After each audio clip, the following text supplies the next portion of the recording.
Hello friends, welcome back to our channel Know the Law.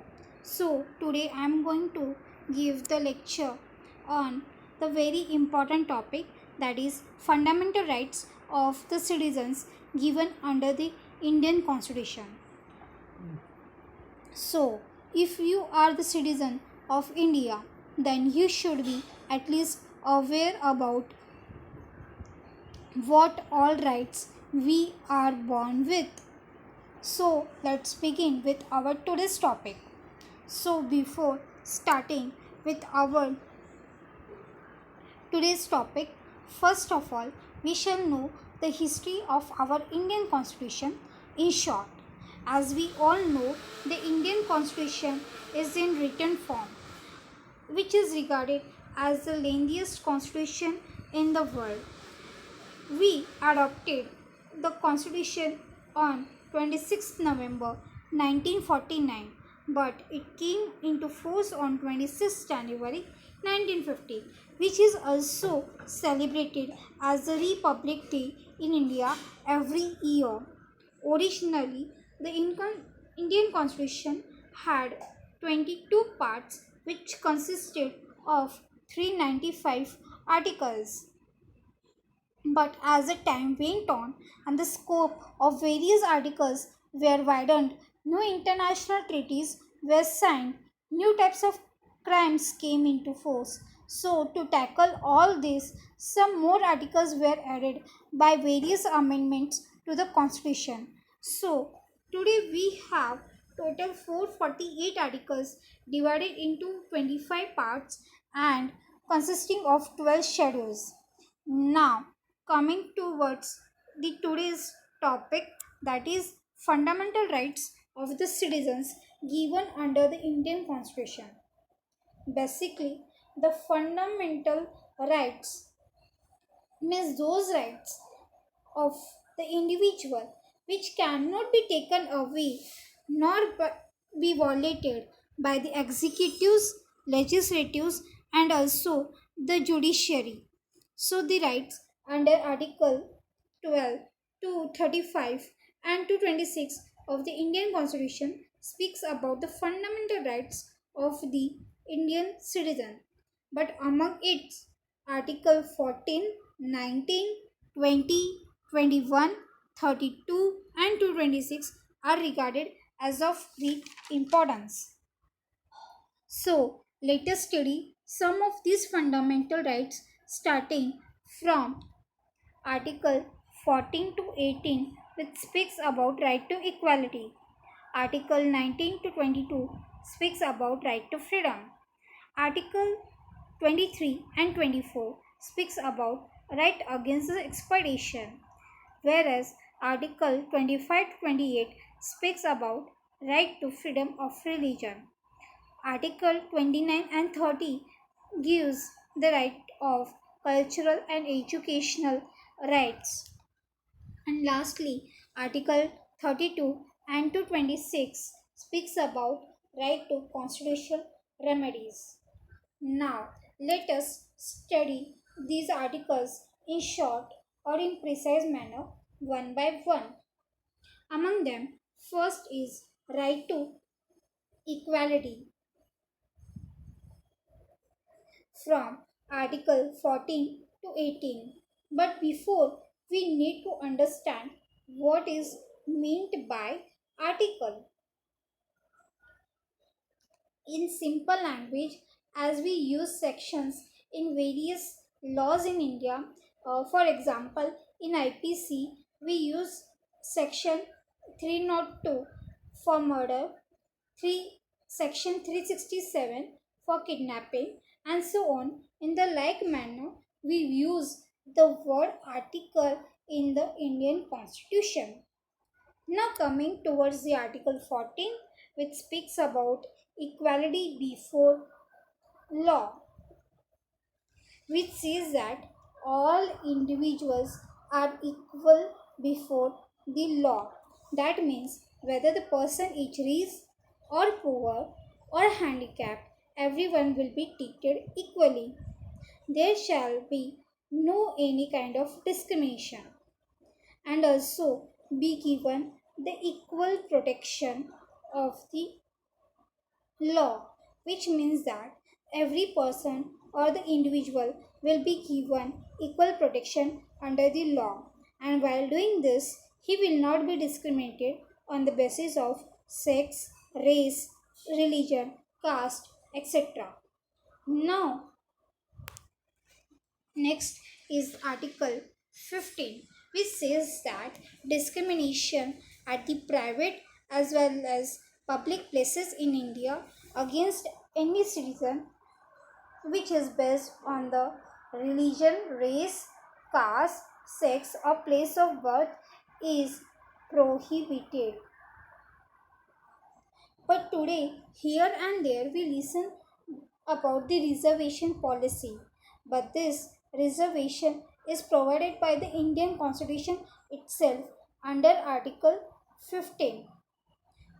It further says that the seats can be reserved by the state for socially and educationally backward classes for SC and SC, that is scheduled caste and scheduled tribes. It further gives or provides a power to the state to make the special provisions for the women and children. Now, moving forward to the Article 16, which says that equality of opportunity in the matters of public employment, which means that in case of government jobs, citizens will be employed or appointed, but there will not be any kind of discrimination on the basis or on the ground of birth, gender, sex, caste, place of birth, residence, etc. But this article also gives the power to the state to reserve some seats for socially and educational backward classes, scheduled class, and scheduled tribes. Coming to the next part, that is Article 17, it says that the untouchability is abolished, and if any person in India practices untouchability in any form, it would be an offense punishable under the law. Now, according to Article 18, all kinds of titles have been abolished, which ever were given to the Indian citizens prior to the independence except that of military and education. Now, no Indian citizen can accept any kind of foreign title from any foreign state. If he has to accept or wants to accept the title from the foreign state, he has to take the permission of the President of India. If he is holding the office of profit or trust under the state. Now, coming towards the next part, that is right to freedom, and there are various freedoms given to the citizen of India which are enlisted from Article 19 to 22 of the Indian Constitution. So let's know them in the precise manner one by one. Among them, first is Article 19 that gives the protection of certain rights regarding freedom of speech, etc. All the citizens shall have the right to freedom of speech and expression, right to assembly peacefully without arms, right to form association or unions, right to move freely throughout the territory of India, right to reside and settle in any part of India, and to practice any profession or to carry on any occupation, trade, or business. But as I was saying that the fundamental rights are the rights which cannot be taken away, but unfortunately, they are not absolute rights. So, some reasonable restrictions can be levied if it pretends threat to the sovereignty and integrity of India, security of the state, friendly relation with the foreign state, public order, decency, morality, or in relation to the contempt of court, defamation, or incitement to an offense. For example, if anything is published in the news or on the newspaper which amounts to dishonoring of the court, then such article or news cannot be published, or if published then it will amount to the contempt of court. Now moving further to the next article, that is article 20, that gives protection in respect of conviction for offenses. It says that no person can be held guilty without breaking of any of the law. And it further states that more punishment cannot be imposed than given in the law. That means if for a particular crime maximum punishment given in the law is of 2 months imprisonment, then court cannot give 3 months imprisonment for that crime. It further says that no person shall be prosecuted and punished for the same offense more than once.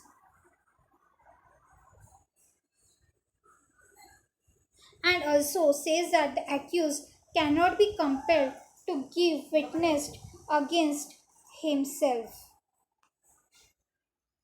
Now, Article 21 of the Indian Constitution gives protection to the life and personal liberty, but it is of more importance than it seems to be. Article 21 comes into force even when the person is not born. That means a child in the womb of a mother also has the right to live. That is why the article says that right can be taken away according to the procedure established by the law. That means if someone wants to abort a child, then has to follow the proper procedure and take the permission of the court to abort the child. Likewise, the right even continues after the person is dead. For example, right to be cremated respectfully according to his religious belief. Even the terrorist like Ajmal Kasab was given all the liberty and freedom and right to life before he was being hanged. Like right to choose a lawyer, right to review the petition, right to represent his views in his own words, etc. That means this right is not merely about the right to live, but beyond that, and not only restricted to the Indian citizen, but to the whole world.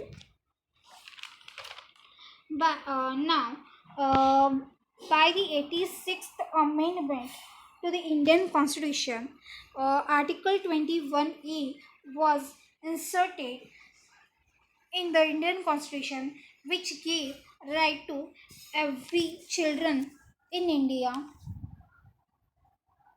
about right to education, which says that every children below the age of 14 has the right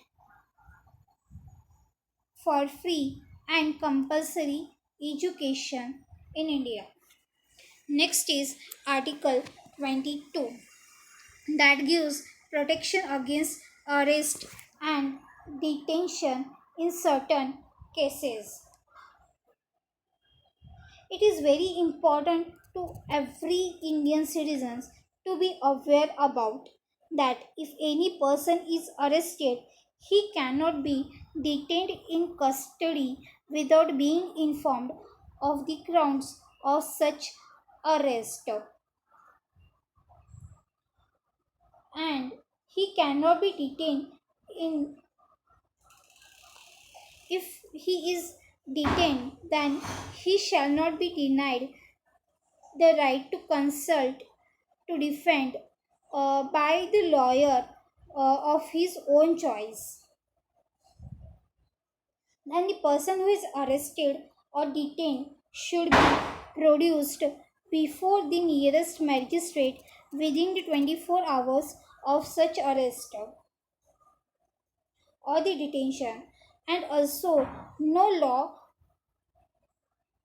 provides to detain any person for longer period than 3 months if he is detained for preventive measures.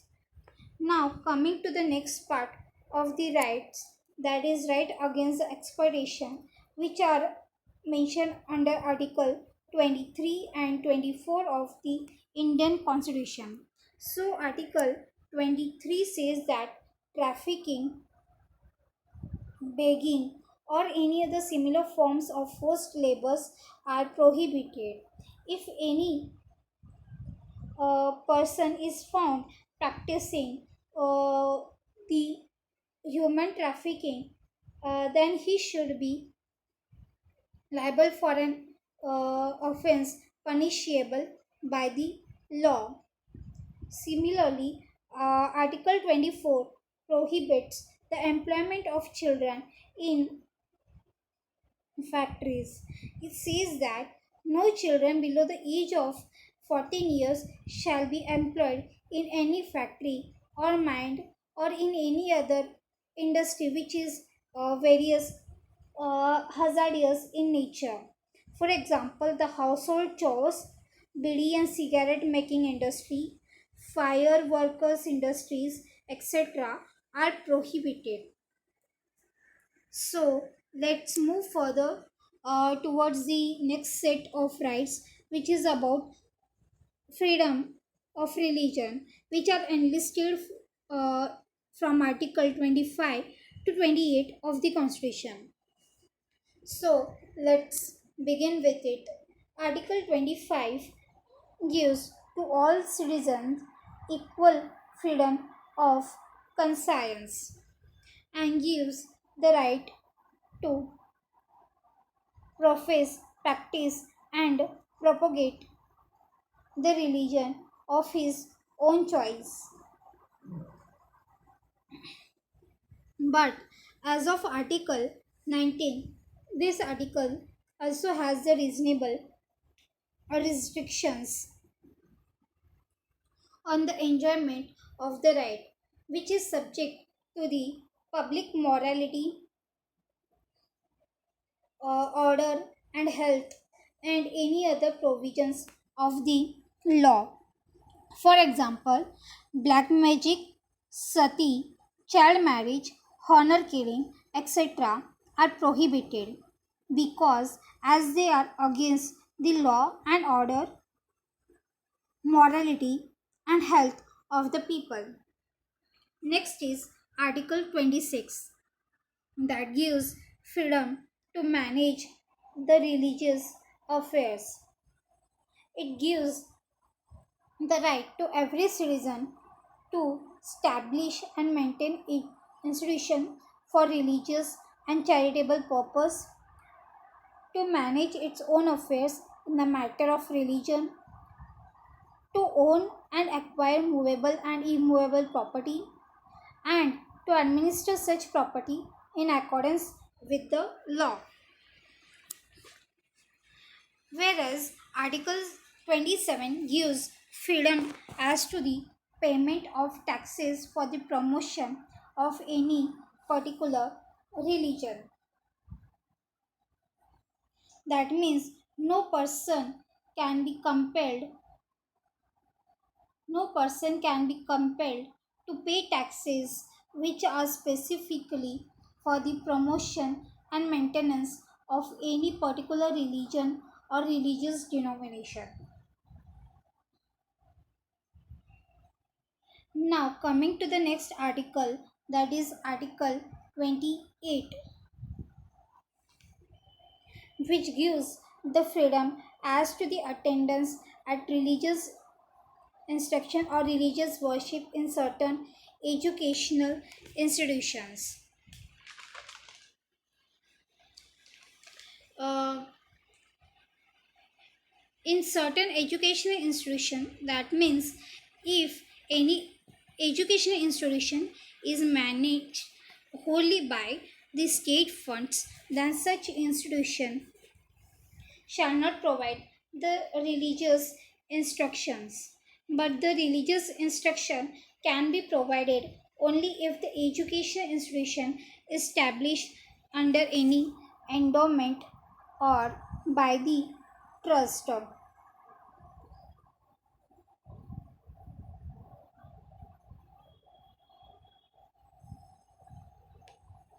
Though again further it says that uh, pers- says that the person is free to attend or to take part or not to take part in any religious instruction that may be imparted in such educational institutional recognized by the state or receiving aid out of state funds. Now moving forward to the next part, that is Article 29 and 30, which speaks about the cultural and educational rights of the Indian citizens, which are as follows. Article 21 of the Indian Constitution gives protection to the interest of minorities minorities, that means any group of citizens which have the distinct language, script, or culture of its own shall have the right to conserve the same, whereas the article 30 gives the right to minorities to establish and administer educational institution, no matter if the institution uh, no matter if the minority is based on religion or the language.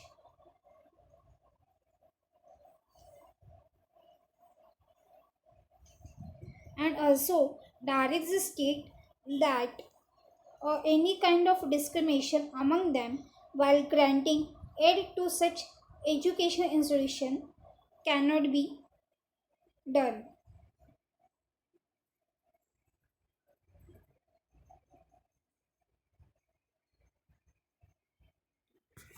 Now, the last but the most important right, which is recognized under Article 32 and 226, that gives to every Indian citizen the right to constitutional remedies. Both articles are similar. The only difference is that Article 32 is about the Supreme Court of India, whereas the Article 226 is about the High Courts in India. Though it is not the part of fundamental right, but this article is of similar importance as of Article 32.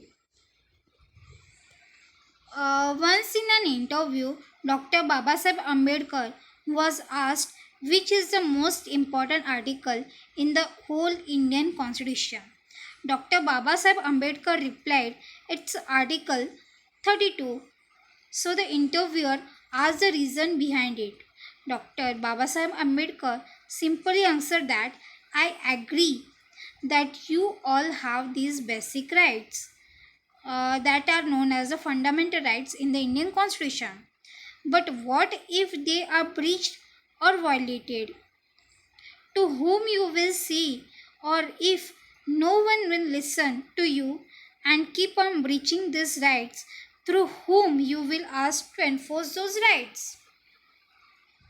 So, from this point of view, Article 32 and 226 are regarded as the heart and soul of the Constitution, without which the rights are just on the piece of paper and nothing else. Basically, Article 32 and 226 provides remedies for the enforcement of the rights. Then the High Court and the Supreme Court have the power to issue the direction orders of writs like habeas corpus, mandamus, prohibitio, quo warranto, certiorari for the enforcement of the rights provided under the Indian Constitution. And also, these rights cannot be suspended except as otherwise provided by the Constitution. So, friends, this is all about the rights which are given to every Indian citizens under the Indian Constitution, about which every Indian citizen should be aware of. So, friends, if you want to know and study all these rights in detail, like from where the rights came from in our constitution, what were the views in the Constituent Assembly about it, and also the views of our Honorable Supreme Court and High Courts. For that, keep watching our further upcoming videos, and yes, don't forget to subscribe our channel and please press the bell icon which will keep updating you about our upcoming videos. And also please do like and share our videos. So thank you friends. Stay healthy, be safe, and meet you in the next video.